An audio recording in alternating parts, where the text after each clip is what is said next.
1 week down, 14 to go.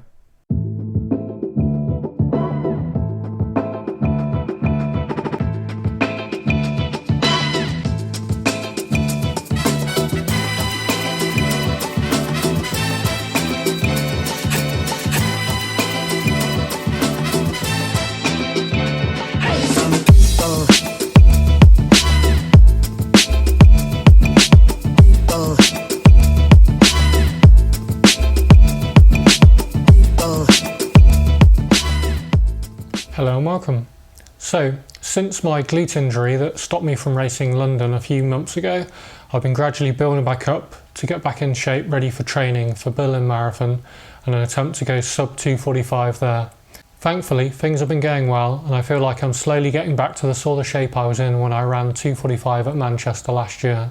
Before I go into this first week of training, let me give you an overview of what my marathon training usually looks like. It consists of 3 or 4 blocks of normally 3 to 4 weeks, with a recovery week at the end of each block where I drop the mileage and sometimes do a race at the end to gauge where I am fitness wise. Each block gradually builds the mileage and the workouts until towards the end I'm running my biggest mileage and my biggest sessions. I then taper for 2 to 3 weeks before the marathon, slowly reducing the mileage while keeping some sharper sessions to keep the legs fresh. This first 3-week block of training is concentrating on lactate threshold workouts. I'll then have a recovery week before the Northbrook Coventry 10k. After that, I'll shift to my usual build-up of marathon workouts, mainly taken from the NAZ Elite training plans, who are an American-based professional running team, and also the BAC sessions that were made famous by Steve Way. My weeks also usually follow a consistent pattern. Monday is always recovery day, where I do 2 shorter runs at recovery pace, which for me is usually at least 2 minutes slower than my marathon pace. However, I don't try and push the pace in these runs. If it comes out slowly, it comes out slowly. When you're running high mileage, it's important not to push the pace. The goal is to recover ready for the rest of the week. So if you run slow, you run slow. It just doesn't matter. Of course, this is easier said than done, but it's important to leave the ego behind when you're running high mileage, as you simply can't keep up fast running all the time. Wednesday is my main workout day when I run a faster session. I'll also do some strength and conditioning work in the evening of that day. I find it's much better to do that work on a fast day, so it leaves the easy days truly easy and you can recover well. Friday is the medium long run day. A medium long run is a run anywhere from between 12 and 16 miles, run at a moderate pace, so slower than marathon pace, but a little faster than what your easy pace would be. These for me are key for getting your legs ready for the endurance required for the marathon. They're a key part of the Fitsinger training plans, which my training plan is heavily based on, and I think they're a key part of preparing your body for the rigours of a marathon. Sunday is long run day. I like to try and run up to 24 miles before the marathon. I do a mix of regular long runs where I try and run around marathon pace plus 10%, and then more marathon specific workout long runs where I'll run sections at marathon pace, starting at something like 10 by 1 mile at marathon pace, 1 mile a minute slower than marathon pace, and then building up to longer sections at marathon pace.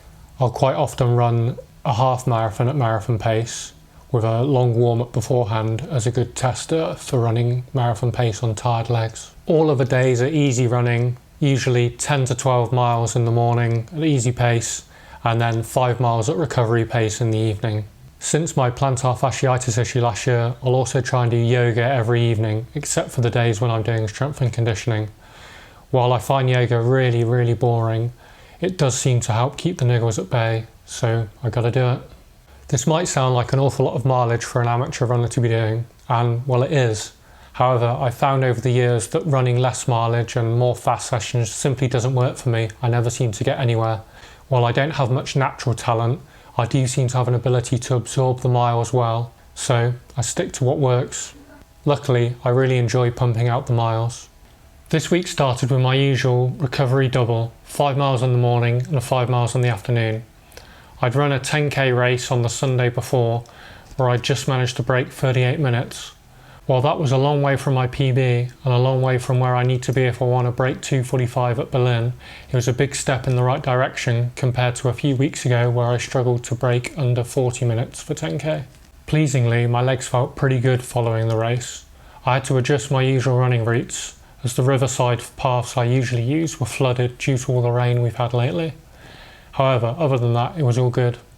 Tuesday was a little harder work, with the 10-mile morning run feeling a bit tough on quite tired legs.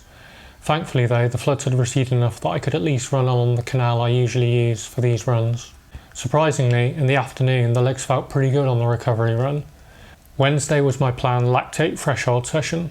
I wasn't exactly sure what to do for this, as the usual racecourse route I use for faster sessions, which consists of a 2-mile loop, which is completely uninterrupted and almost entirely pancake flat, was still flooded. I also woke up feeling a bit tired and not particularly up for a fast session. I therefore decided to head to the gym and use the treadmill, which would provide a controlled environment and the best hope of getting a decent session out of the day. Being able to switch off and just concentrate on the running really helped. The session consisted of 18 minutes, 12 minutes and then 10 minutes at lactate threshold. I averaged around 6:10 per mile for each rep. Who knows how accurate the treadmill was, or indeed my foot pod, but the main thing is it was 40 minutes of hard, fast running. I'm also certain that if I'd have started that session outside, I wouldn't have reached that pace and I probably would have aborted early. Sometimes it's about knowing when to pick your battles, so job done.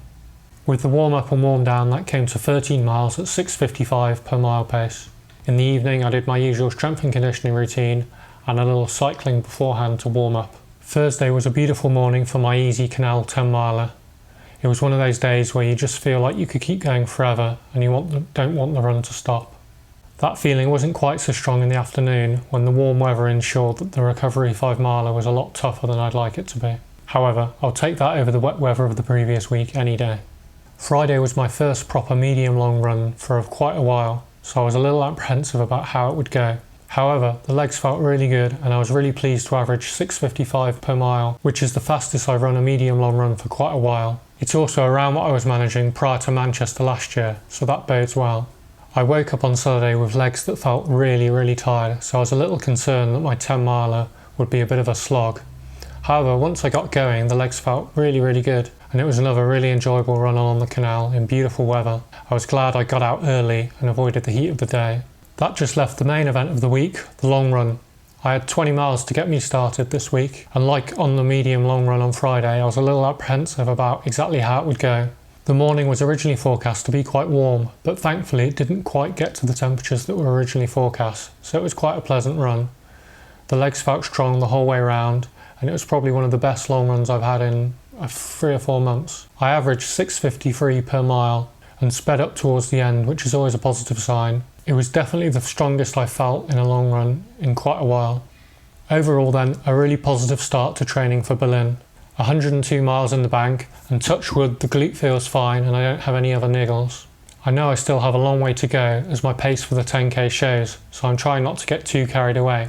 However, I'm definitely on an upward trajectory, and I know if I keep stringing together these high mileage weeks, the pace will come.